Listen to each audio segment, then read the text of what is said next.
CBA का। CBA का मतलब क्या है? CBA what is CBA? क्या है CBA? CBA मतलब कंप्यूटर बेसिक्स एंड एप्लीकेशन।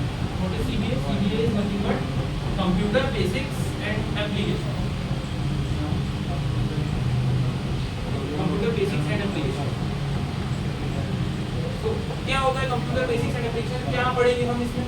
ठीक है, कोई भी चीज़ अगर हमें सीखना है, कोई भी लैंग्वेज अगर हम सीखते हैं, सपोज अगर हम इंग्लिश लैंग्वेज सीख रहे हैं, मराठी लैंग्वेज सीख रहे हैं, ठीक है, हिंदी लैंग्वेज सीख रहे हैं, सपोज अगर हम इंग्लिश लैंग्वेज सीख रहे हैं, सबसे पहली स्टेप क्या रहती है हमारी? क्या सीखते हैं हम? सबसे पहले अल्फाबेट सीखते हैं।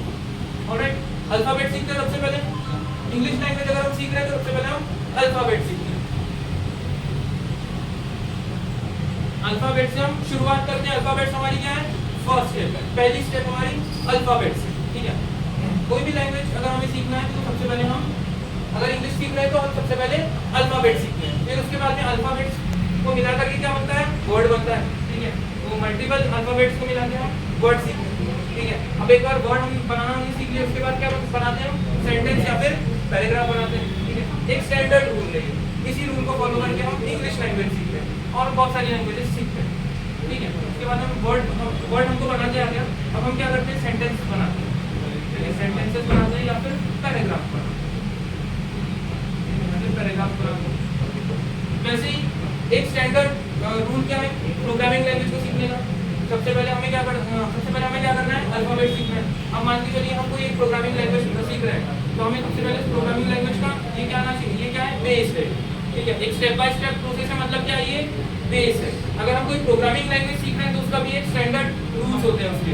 हमें बेस से शुरू करना है और धीरे धीरे step by step move forward करना है, आगे बढ़ते जाना है। ठीक है, तो अगर हमें कोई भी सॉफ्टवेयर अगर डेवलप करना है, सॉफ्टवेयर डेवलप कैसे होता है? प्रोग्रामिंग लैंग्वेज की मदद से होता है। ठीक है, बिना प्रोग्रामिंग लैंग्वेज के सॉफ्टवेयर डेवलप होता क्या? नहीं होता, क्योंकि हम प्रोग्रामिंग लैंग्वेज क्यों सीख रहे हैं? हमें क्या करना है? सॉफ्टवेयर हम कैसे बनाएंगे? कंप्यूटर को कमांड देके बनाएंगे। ठीक है, अगर हमें कंप्यूटर को कमांड देना है तो हमें क्या करना होगा? प्रोग्रामिंग लैंग्वेज को सीखना होगा। ठीक है, क्योंकि कंप्यूटर क्या है? एक इलेक्ट्रॉनिक डिवाइस है। ठीक है, जितनी भी चीजें इलेक्ट्रिसिटी से चलती है वो क्या है? इलेक्ट्रॉनिक डिवाइस है। ठीक है, ये पंखा घूम रहा है, इलेक्ट्रिसिटी से चल रहा है, मतलब ये क्या है? इलेक्ट्रॉनिक डिवाइस है। लाइट भी क्या है? इलेक्ट्रॉनिक डिवाइस है। जितनी भी चीजें इलेक्ट्रिसिटी से चलती है वो क्या है? इलेक्ट्रॉनिक डिवाइस है। ठीक है, वैसे ही कंप्यूटर भी क्या है? इलेक्ट्रॉनिक डिवाइस है। ठीक है, और इलेक्ट्रॉनिक डिवाइस कौन सी लैंग्वेज समझता है? बाइनरी लैंग्वेज समझता है। इलेक्ट्रॉनिक डिवाइस कौन सी लैंग्वेज समझता है? बाइनरी लैंग्वेज को समझता है। बाइनरी लैंग्वेज की सिर्फ दो वैल्यूज रहती हैं, आइदर 0 और 1। 0 वैल्यू का मतलब क्या होता है? करंट फ्लो नहीं हो रहा है। पंखा घूम रहा है, इसका मतलब इसकी बाइनरी वैल्यू क्या है? 1 है। क्यों इसकी बाइनरी वैल्यू 1 है? रीजन क्या है? क्योंकि घूम रहा है, इसका मतलब क्या हो रहा है? इलेक्ट्रॉन फ्लो हो रहा है, करंट फ्लो हो रहा है। करंट फ्लो हो रहा है इस इलेक्ट्रॉनिक डिवाइस में, इसका मतलब इसका बाइनरी वैल्यू क्या है? 1। अगर ये लाइट बंद होती है, ये पीसी अगर बंद है, ये टीवी अगर बंद है, तो इसका बाइनरी वैल्यू क्या होगा? 0 होगा। क्यों 0 होगा? क्योंकि करंट फ्लो नहीं हो रहा है। ठीक है, करंट फ्लो हो रहा है क्या? नहीं हो रहा है। करंट फ्लो अगर होता तो क्या रहता? टीवी चालू होता। ठीक है, कोई भी इलेक्ट्रॉनिक या फिर इलेक्ट्रिक डिवाइस अगर वर्किंग है, इसका मतलब उसका बाइनरी वैल्यू क्या है? 1 है। अगर कोई भी इलेक्ट्रिक या फिर इलेक्ट्रॉनिक डिवाइस अगर वर्किंग नहीं है तो उसका बाइनरी वैल्यू क्या है? 0 है।